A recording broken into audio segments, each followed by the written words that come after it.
جب تک جیوں میں آقا کوئی غم نہ پاس آئے، کوئی غم نہ پاس آئے۔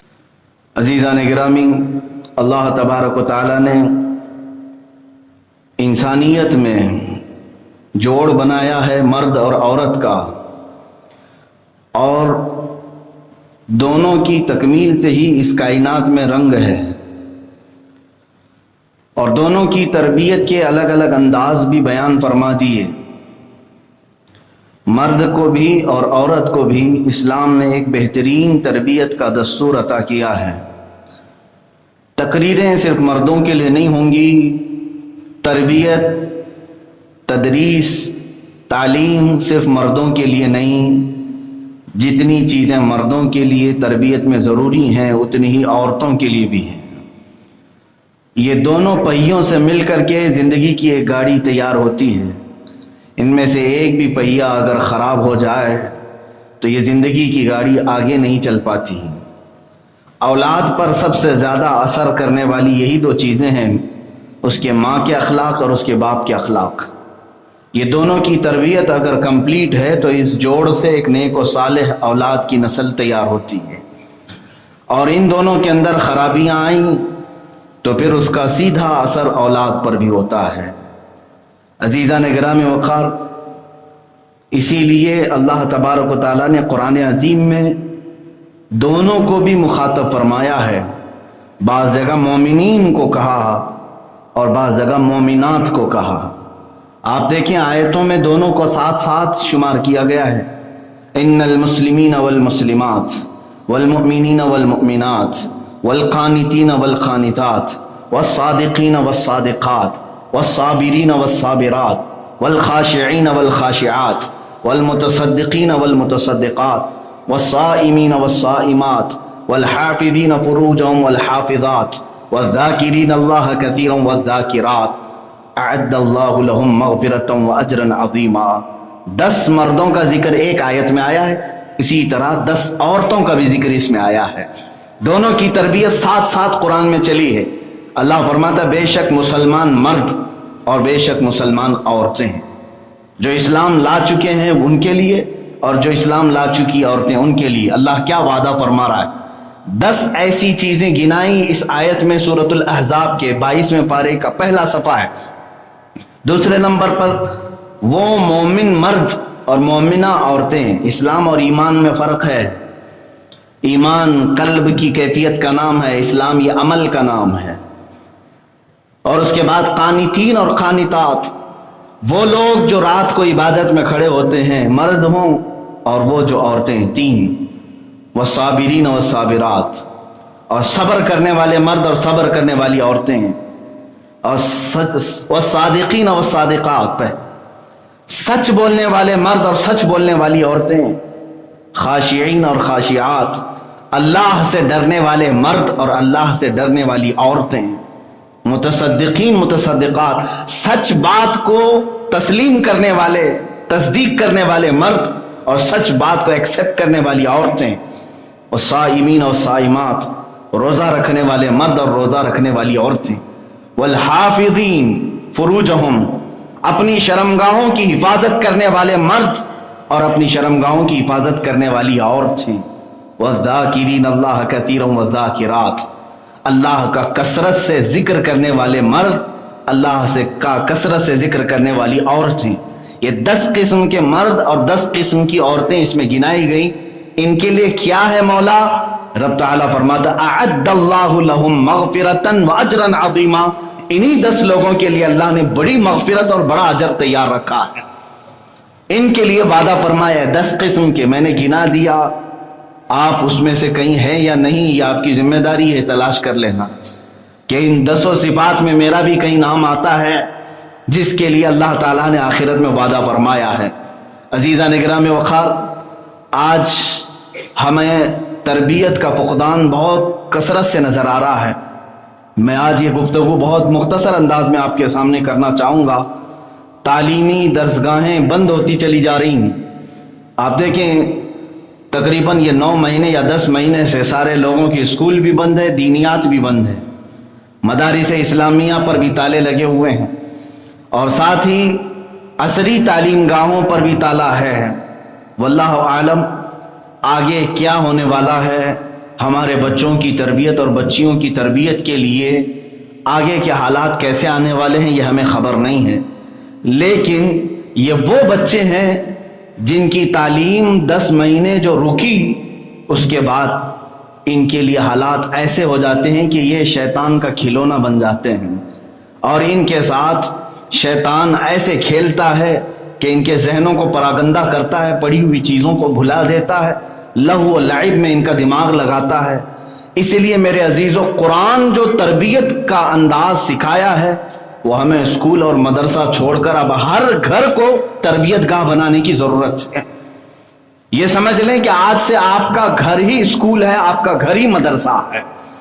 جب تک آپ اس چیز کو آج ایکسپٹ نہیں کریں گے اور پھر صرف اور صرف باہر کے اسکول، ٹیوشن، مدرسے پر بھروسہ اور ڈیپینڈ کر کے رہ جائیں گے، تو اس طرح کے جب حالات آئیں گے، یہ لاک ڈاؤن کے یا کسی بلا کے، وبا کے، تو پھر آپ کے بچوں کی تربیت پر بہت گہرا اثر پڑنے لگ جائے گا۔ آج سے اپنے گھر کو ایک اسکول بناؤ، اپنے گھر کو ایک تربیت گاہ بناؤ، اپنے گھروں کو ایک مدرسہ بنا لو جہاں پر بچوں کی تربیت سکھائی جائے۔ آج مجھے زیادہ طور پر توجہ دینے کی ضرورت بچیوں کی تربیت پر ہے، لڑکیوں کی تربیت پر ہے۔ میرے عزیزو، یہ ہمارے لیے ایک بڑا چیلنج ہے کہ مرد حضرات جمعہ میں، عیدین میں، جلسہ گاہوں میں، مسجد میں آتے جاتے رہتے ہیں، علماء کے خطاب سنتے ہیں، نمازوں میں صفوں کے ساتھ آتے ہیں، تو دل تھوڑا سا نرم رہتا ہے، عبادات میں لگا رہتا ہے، اللہ کا خوف رہتا ہے۔ جب کسی جگہ پر یہ جلسوں میں جائیں، علماء کو سنتے ہیں، دین کی طرف ان کی رغبت بڑھتی ہے، لیکن برسوں تک عورتوں کو کچھ سننے کا یا اس طرح کا موقع نہیں ملتا، جس کی وجہ سے ان کے دلوں میں زنگ پیدا ہو جاتا ہے اور دین سے دوری وہ اختیار کر لیتی ہیں۔ میں حدیث پاک سناتا ہوں، اللہ کے حبیب صلی اللہ تعالیٰ علیہ وسلم نے ارشاد فرمایا، میں لیلۃ المعراج میں، معراج کی شب میں جہنم کو دیکھا تو اس میں کثرت سے میری امت کی عورتیں تھیں، عورتیں بہت زیادہ تعداد میں جہنم میں تھیں۔ حضور پاک صلی اللہ تعالیٰ علیہ وسلم سے پوچھا گیا، اے اللہ کے نبی صلی اللہ تعالیٰ علیہ وسلم، کثیر عورتیں دوزخ میں کیوں ڈالی گئیں؟ بہت زیادہ عورتیں کیوں دوزخ میں ہیں؟ اس کی 4 وجوہات بیان کی گئیں۔ مشہور حدیث میں ایک وجہ ملتی ہے، ایک حدیث پاک میں اللہ کے حبیب صلی اللہ تعالیٰ علیہ وسلم نے فرمایا 4 وجہ ایسی ہیں جس کی وجہ سے یہ دوزخ میں چلی جاتی ہیں۔ نمبر 1، اللہ رب العزت کے حکم کو یہ ہلکے میں لے لیتی ہیں۔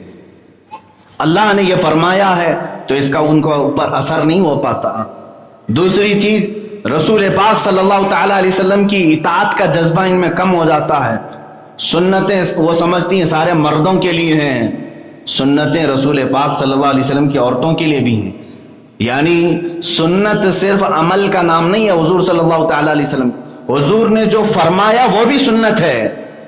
رسول پاک صلی اللہ تعالیٰ علیہ وسلم نے عورتوں کو اگر پردے کا حکم دیا اور پردہ کرنا فرض ہے اسلام میں، تو ساتھ ہی حضور کے فرمان پر عمل کرنا سنت بھی ہے، تو عورتوں کے لیے بھی سنتیں ہیں۔ یہ 2 جذبے ان کے اندر کم ہیں۔ نمبر 3، جس کی وجہ سے یہ دوزخ میں کثرت سے جاتی ہیں، اپنے شوہروں کی نافرمانی کرتی ہیں، اپنے شوہروں کو اپنا مطیع و فرمان بردار بنانے کی کوشش کرتی ہیں۔ یہ نہیں کہ ان کے انڈر میں رہیں، بلکہ اکثر عورتوں کی خواہش یہ ہوتی ہے کہ میرا شوہر میری مٹھی میں رہے، میرے تابع رہے، میرا فرمان بردار رہے۔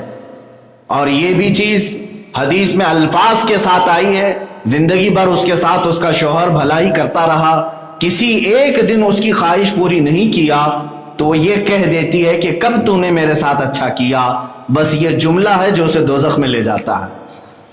3 چیزیں۔ چوتھے نمبر پر میرے آقا صلی اللہ تعالیٰ علیہ وسلم فرماتے ہیں، عورتوں کو بن ٹھن کر کے بناؤ سنگار کر کے باہر نکلنے کی خواہش بہت زیادہ ہوتی ہے، اور عورتیں اپنے شوہروں کے علاوہ جو سج سنور کر بازار نکلتی ہیں ان کے لیے جہنم کے دروازے کھولے جاتے ہیں، وہ دوزخ کے دروازوں کو کھولتی ہیں۔ یہ 4 وجوہات میرے آقا صلی اللہ تعالیٰ علیہ وسلم نے بیان فرمائے۔ جس کی وجہ سے حضور فرماتے میں نے اپنی امت کی کثرت سے عورتوں کو دوزخ میں دیکھا۔ میرے عزیزو، یہ بار، کلب، ڈانس کے اور گناہوں کے اڈے تو اپنی جگہ پر، جہاں بے حیائی اور فحاشی تو ہوتی ہی ہے اور وہ اڈے اسی کام کے لیے ہیں، لیکن آج کے حالات تو یہ ہیں، درگاہوں پر، عرس کے میلوں میں، یہاں پر بھی عورتیں اپنے بناؤ سنگار کو ظاہر کرنے کی نیت سے بہت زیادہ تعداد میں نظر آتی ہیں۔ کیا یہ اللہ کے اولیاء کے مزارات عورتوں کو اپنا حسن و جمال اور اپنی زیب و زینت کے مظاہرے کرنے کا مرکز بنایا گیا ہے؟ میرے عزیزو، یہ اللہ کے اولیاء کے مزارات دلوں کے اندر تقوی اور خشیت پیدا کرنے کی جگہ ہیں، اللہ کا خوف بسانے کی جگہ ہے۔ یہاں بے پردہ عورتوں کی کثرت دیکھ کر کے ایسا لگتا ہے کہ شیطان ان پر یہاں پر بھی حاوی ہے۔ اب حدیث پاک ایک سنیں، رسول کریم صلی اللہ تعالیٰ علیہ وسلم نے ارشاد فرمایا، وہ عورت جو اپنے گھر سے سج سنور کر کے خوشبو لگا کر نکلتی ہے صرف اس لیے کہ مردوں کو اپنی طرف مائل کرے، اللہ کے حبیب صلی اللہ علیہ وسلم فرماتے ہیں وہ زانیہ عورت، وہ زانیہ ہے، جبکہ اس نے زنا نہیں کیا، لیکن حدیث پاک کے مطابق اس کو زانیہ کہا گیا، جو عورتوں کو مردوں کو اپنی طرف مائل کرنے کے لیے خوشبو لگاتی ہے اور بناؤ سنگار کر کے باہر نکلتی ہے۔ حدیث پاک میں یہ بھی الفاظ ہیں، قیامت کے دن کچھ عورتیں ننگی ہوں گی اور دوزخ میں ان کے لیے سخت ترین عذاب میں نے دیکھا، ان کی پستانوں پر زنجیریں باندھ کر کے ان کو لٹکایا گیا تھا، بے لباس تھیں۔ وجہ کیا ہے؟ میرے آقا صلی اللہ تعالیٰ علیہ وسلم فرماتے ہیں یہ وہ عورتیں ہیں جو دنیا میں کپڑا پہن کر کے بھی ننگی ہوتی تھیں۔ پوچھا گیا کپڑا پہننے کے بعد ننگی کیوں؟ فرماتے ہیں میرے آقا صلی اللہ علیہ وسلم ایسا لباس پہنتی تھیں جس سے ان کا پورا خد و خال نظر آتا تھا، فگر صاف نظر آنے لگے، اپنے جسم کی جھلک نظر آنے لگے اور سارے اعضاء ظاہر ہونے لگے۔ تو ایسی عورت کے متعلق میرے آقا نے فرمایا وہ کپڑا پہن کر کے بھی ننگی ہے، کپڑا پہن کر کے بھی وہ بے لباس ہے، اس کے لیے سخت ترین عذاب ہے۔ میں ان عذابات کا تذکرہ بعد میں کرتا ہوں۔ میرے عزیزو، آج کے حالات پر مجھے یہ گفتگو کرنے کی ضرورت اس لیے پیش آئی، مسلسل یہ خبریں آ رہی ہیں کہ عورتیں اور بچیاں ہماری بے پردہ ہو کر جو نکلنے کی عادت تھی، آج کے حالات ایسے ہیں کہ غیر مسلموں میں ایک بڑھتا ہوا رجحان، ٹرینڈ چلا ہوا ہے، مسلمان عورتوں کو اپنے گھروں پر لے آؤ۔ یہ ٹرینڈ ایسا ہے کہ کئی ہندو لڑکوں نے اور مسلمان بچیوں کو اپنے ساتھ ورغلایا اور لے جا کر کے اپنے ساتھ رنگ رلیاں منائی۔ کل ہی کی بات ہے، کل پرسوں کی بات ہے، ہمارے علاقے میں ایک لڑکی اس طرح سے گئی اور مندر میں شادی کر کے آئی اور 15 دن تک اس کے ساتھ کھیلا اس شخص نے، اور لا کر کے اس کے محلے میں واپس چھوڑ دیا، داغدار کر دیا اور وہ خود چلا گیا۔ وہ رو رہی ہے، دھو رہی ہے، اب اس کی کون سنے؟ کون سنے جس کا جسم تار تار ہو چکا ہے، اپنی مرضی سے گئی تھی۔ میرے عزیزو، یہ لو جہاد کا قانون تو صرف مسلمانوں کے لیے بنایا گیا ہے۔ اگر کسی مسلمان مرد نے کسی غیر مسلم لڑکی سے بیاہ کیا تو اس کے لیے سخت ترین سزاؤں کی یہاں پر مانگ کی جا رہی ہے، قانون بنایا جا رہا ہے۔ پہلی بات تو میں خود اپنے نوجوانوں سے یہ بات کہتا ہوں، تمہارے لیے قرآن کہتا ہے تمہارے لیے نکاح میں مسلمان عورت ہی بہتر ہے۔ قرآن کہتا ہے، اللہ تعالیٰ نے فرمایا ہے مشرکہ عورتوں سے نکاح نہ کرو، وَلَعَبْدٌ مُؤْمِنٌ خَيْرٌ مِّن مُشْرِكٍ۔ اللہ تعالیٰ نے فرمایا مومن بندہ مشرک بندے سے بہتر ہے، اور مومنہ عورت، ایمان والی عورت مشرکہ عورت سے بہتر ہے۔ بعض نوجوان یہ سوچتے ہوں گے پیار ہو گیا، محبت ہو گئی، اس میں دھرم کیا دیکھنا؟ میرے عزیزو، ہمارا پورا کا پورا رشتہ اسلام سے جڑا ہوا ہے، ہمارا پورا کا پورا دین اسلام سے ہے۔ مجھے یہ بات بتاؤ، ہمارے ہاں، آپ کے ہاں خون کا رشتہ اہمیت رکھتا ہے یا دین کا رشتہ؟ آپ سب کو معلوم ہے خون کا رشتہ اسلام میں کوئی اہمیت نہیں رکھتا۔ اگر خون کا رشتہ اہمیت رکھتا تو ہمیں آج ابو لہب کی عزت کرنی پڑتی، کیونکہ اس کا خون رسول پاک کے خاندان سے ملا ہوا ہے، میرے آقا صلی اللہ تعالیٰ علیہ وسلم کا سگا چچا ہے۔ ہمارے ہاں خون کے رشتے کی اہمیت نہیں، دین کے رشتے کی اہمیت ہے۔ آپ دیکھیں ہم ابو لہب کی بالکل تعظیم نہیں کرتے، اگرچہ وہ رسول اللہ کا چچا ہے، لیکن بلال حبشی کے قدموں کو اپنے سروں پر رکھنے پہ فخر کرتے ہیں۔